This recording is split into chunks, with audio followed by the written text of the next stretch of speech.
لیکن پاکستان والا صبر ذرا مختلف ہے. پاکستان والے صبر میں ہے غلط بات ہو رہی ہے، آپ اس کو خاموشی سے برداشت کر رہے ہو، پھر آپ کسی سے جا کے کہتے ہو کہ یہ غلط بات ہو رہی ہے، میں کیا کروں؟ بیٹا صبر کرو.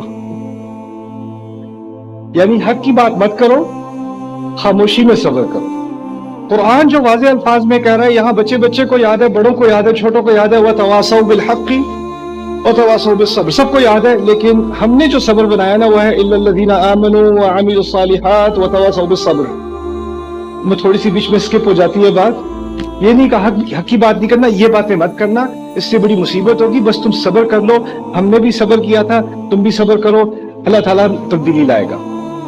اللہ تعالیٰ نے جو تبدیلی لانے والا نظام بنایا نا اپنا، وہ یہ ہے کہ پہلے حق کے لیے انسان کھڑا ہوتا ہے، پھر اللہ کی مدد آتی ہے، اور اس کے مدد کے آنے تک آپ نے حق کی بات کرتے رہنے اور حق کے ساتھ کھڑے ہوتے رہنا ہے. پھر آخر میں جب اللہ دیکھے گا کہ آپ اس کی مدد کے مستحق ہو، پھر مدد آتی ہے. لیکن ہوا ہماری سوسائٹی میں یہ ہے، بہت ساری جگہوں پہ، یہ صرف حکومت کی بات نہیں ہے، یہ صرف اداروں کی بات نہیں ہے، بزنسز کی بات نہیں ہے، ہمارے گھروں میں بھی یہ بات ہو رہی ہے کہ ہم حق کی بات کرنے سے ڈرتے ہیں. ہمیں لگتا ہے بہت زیادہ سامنے سے جو ہے اس کے نتائج ہوں گے، اس کا ہم سامنا نہیں کر سکتے، اور ہمیں سکھا دیا گیا صبر کرو دعا کرو، صبر کرو دعا کرو. تو دوسرا جو سوال مجھے پورے ملک میں بار بار سننے کو ملا، یہ دعا کیسی ہے؟ میں دعا کرتا رہتا ہوں، میں دعا کرتی رہتی ہوں، اس کا کوئی جواب ہی نہیں آتا.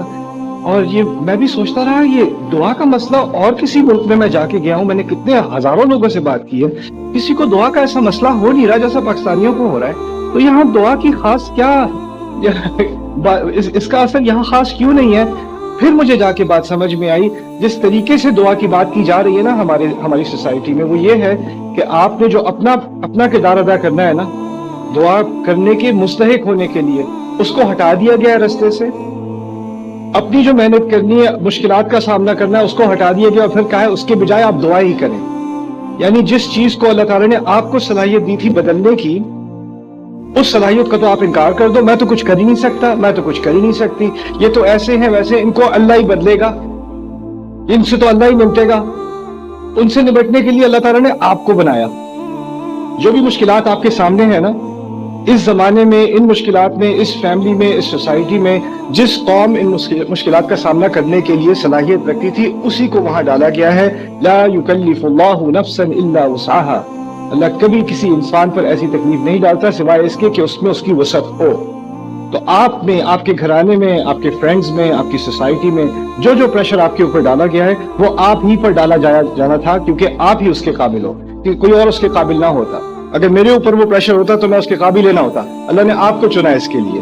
تو یہ اپنے بارے میں کہہ دینا نہیں میں تو کچھ کر ہی نہیں سکتا، بس دعا ہی کر سکتے ہیں اب، اور صبر ہی کر سکتے ہیں، پھر آپ کو دعا اور صبر کا کرائسس ہو جائے گا، اور آپ پھر پوچھنا شروع کر دو کہ یہ پتہ نہیں میری دعائیں اللہ تعالیٰ سنتا کیوں نہیں ہے، وہ مجھ سے کیوں اتنا ناراض ہے. یہ ناراضگی کی بات نہیں ہے، یہ آپ کی غلط فہمی کی بات ہے.